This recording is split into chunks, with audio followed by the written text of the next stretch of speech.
സമയത്ത് നമ്മൾ ആ സമയം വാടക വീട്ടിലാണ് താമസിച്ചിരുന്നത്. അപ്പോൾ ഓണർ അവരിങ്ങനെ പറയാണ് കല്യാണം ഉറച്ചു എന്ന് പറഞ്ഞ സമയത്ത് ഏതാ ഷിമ്മിട്ടിട്ട് പുറത്തിരിക്കുന്ന ആ കൊച്ചുകുട്ടിക്കോ ഇവർക്കെന്താ ഇവർക്ക് എന്തെങ്കിലും പ്രശ്നമുണ്ടോ, ഈ ചെറിയ കുട്ടീനെ കല്യാണം കഴിച്ചു കൊടുക്കാണോ എന്നാണ് അവര് പോലും വിചാരിച്ചത്.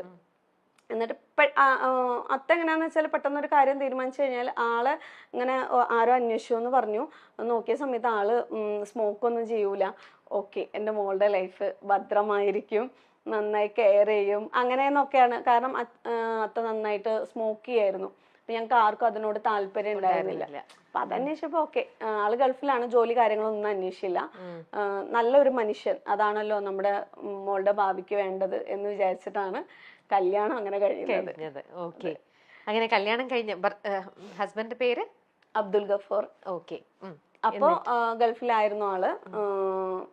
അതിന് ശേഷം കല്യാണം കഴിഞ്ഞ 60 ദിവസത്തിന് ശേഷം ശരിക്കും പറയുകയാണെങ്കിൽ നമ്മൾ ആ സമയം എണ്ണി വെക്കും. 1 2 3 ഇത്ര ദിവസമേ ആള് നമ്മുടെ കൂടെ ഉണ്ടാവുള്ളൂ എന്ന് പറഞ്ഞിട്ട് നമ്മളിങ്ങനെ എണ്ണല്ലോ.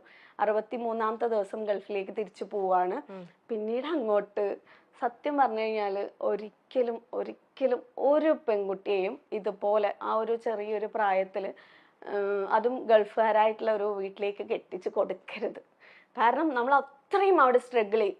കാരണം നമുക്ക് ആകെ അറിയുന്നത് നമ്മൾ ഇന്റിമേറ്റ് ആയി നമ്മൾ കുറച്ച് ക്ലോസ് ആയിരിക്കുന്ന ഈ ഒരു ഹസ്ബൻഡിനോടായിരിക്കും. വിവാഹം കഴിഞ്ഞ് 17 വയസ്സെന്ന് ഒരു മെച്യൂരിറ്റി എന്ന് പറഞ്ഞാൽ എന്താണെന്ന് പോലും അറിയാത്തൊരു പ്രായത്തില് നമ്മള് വേറൊരു വീട്ടില്, അതായത് എനിക്ക് കംഫർട്ടബിൾ ആയിട്ടുള്ളത് എൻ്റെ അത്ത, എൻ്റെ അമ്മ, എൻ്റെ ആങ്ങളമാര്, ഇതേ നമ്മൾ കണ്ടിട്ടുള്ളൂ. തികച്ചും ആരാണ് എന്താണ് ഒന്നും അറിയാത്തൊരു വീട്ടിലേക്ക് നമ്മൾ കയറി പോവാണ്.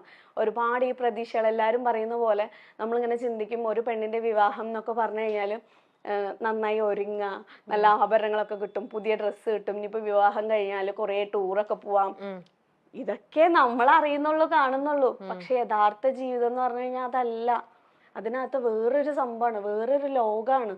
പിന്നെ അങ്ങോട്ട് ഭാരങ്ങളും പ്രാരാബ്ദങ്ങളും നമ്മളിലേക്ക് ഇങ്ങോട്ട് വരികയാണ്. അതുവരെയും ഒരു കൊച്ചു കുട്ടിയായിട്ടിരുന്നാൽ നമ്മള് ആ വീട്ടിൽ അവരെ സംബന്ധിച്ചിടത്തോളം അവർക്ക് മരുമോളാണ്. പിന്നെ നമ്മുടെ ഹസ്ബൻഡിന്റെ ഏജ് എന്താണോ ആ ഏജാണ് നമ്മളെ അവര് കാണുന്നത്. പക്ഷെ നമുക്കതറിയില്ലല്ലോ.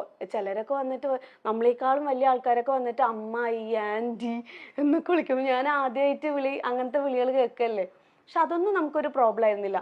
ഈ ഹസ്ബൻഡ് വിട്ടു പോകുമ്പോ ആ വീട്ടില് നമ്മള് അവസ്ഥപ്പെടുന്ന ഒരു ഒറ്റപ്പെടലുണ്ട് ഈ ഭൂമിയില്. അത് ഈ വഴിയിലൂടെ കടന്നുപോയ പെൺകുട്ടികൾക്ക് മാത്രമേ മനസ്സിലാവുള്ളൂ. അല്ലാത്തവർക്ക് ജസ്റ്റ് സ്റ്റോറി, എന്താ ഇപ്പൊ ഇവള് എന്തൊക്കെയാ പറയണെന്നുള്ളത് തോന്നാം. പക്ഷെ ഞാൻ പിന്നെ അങ്ങോട്ട് അല്ലാതെ ഒരു മാനസികമായിട്ടും ഒറ്റപ്പെടല് അതായത് എന്റെ വീട്ടിലിരിക്കുന്ന ഒരു ഇതല്ലല്ലോ.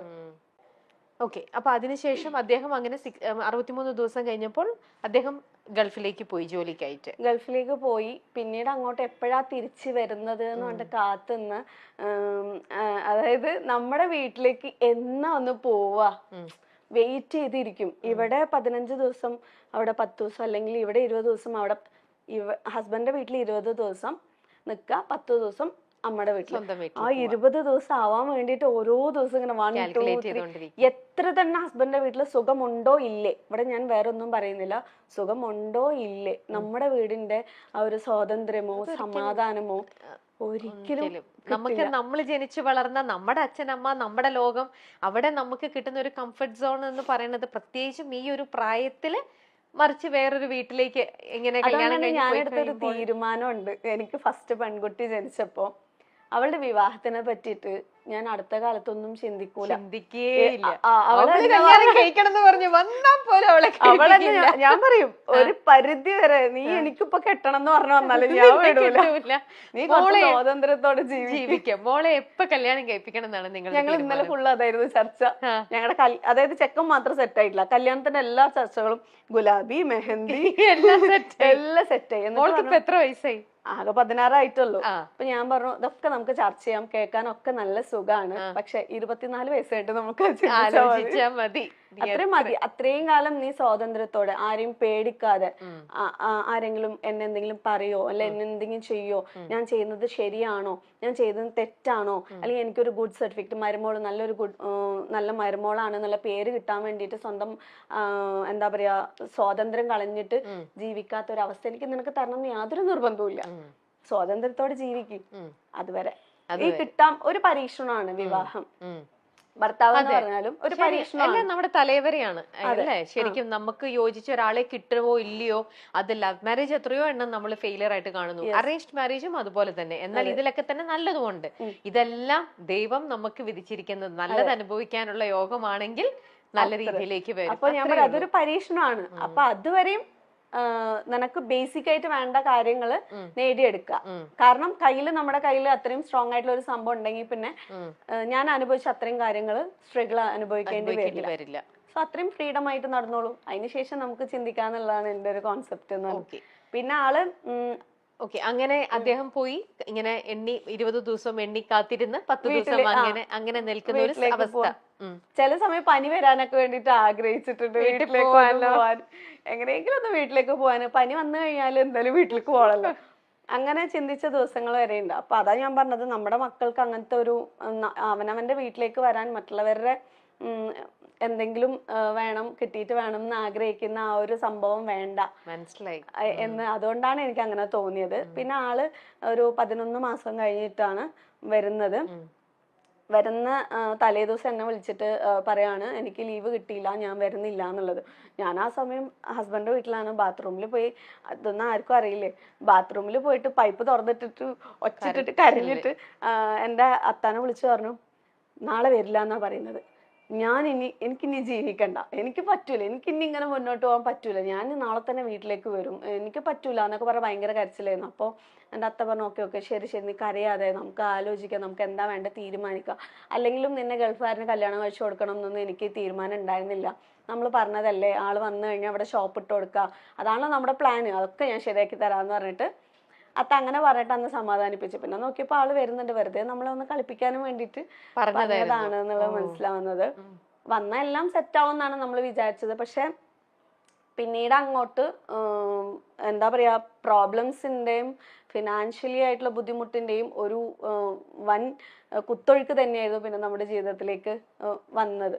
ആളിപ്പോ ഗൾഫിലാണെങ്കിൽ പോലും എന്റെ കാര്യത്തിനൊന്നും അങ്ങനെ ഒന്നും സ്പെഷ്യലായിട്ട് നമുക്കൊന്നും നോക്കേണ്ട ആവശ്യമില്ല. അപ്പൊ എനിക്ക് എന്തെങ്കിലും പ്രോബ്ലംസ് അല്ലെങ്കിൽ അസുഖം വന്നു കഴിഞ്ഞാൽ ഞാൻ എന്റെ വീട്ടിൽ പോകുമ്പോഴാണ് അമ്മയാണ് ആ സമയത്ത് ഹോസ്പിറ്റലിൽ കൊണ്ടുപോകുന്നതൊക്കെ.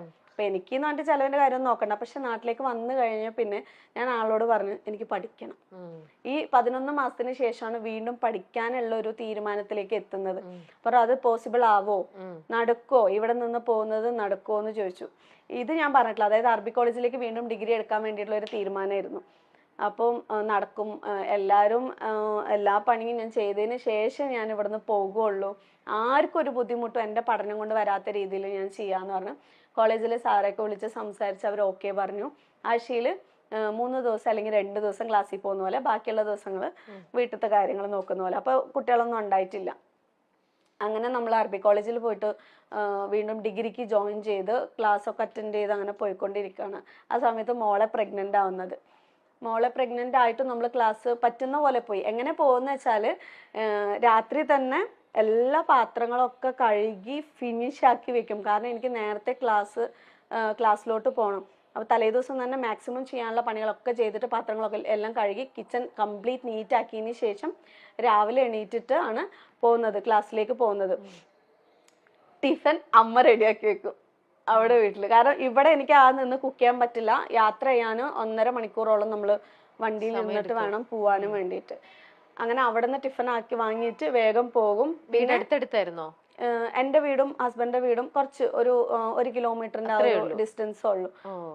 അതിനുശേഷം തിരിച്ച് വന്നു കഴിഞ്ഞാൽ എനിക്കായിട്ടുള്ള പണികൾ അവിടെ തന്നെ ഉണ്ടാവും.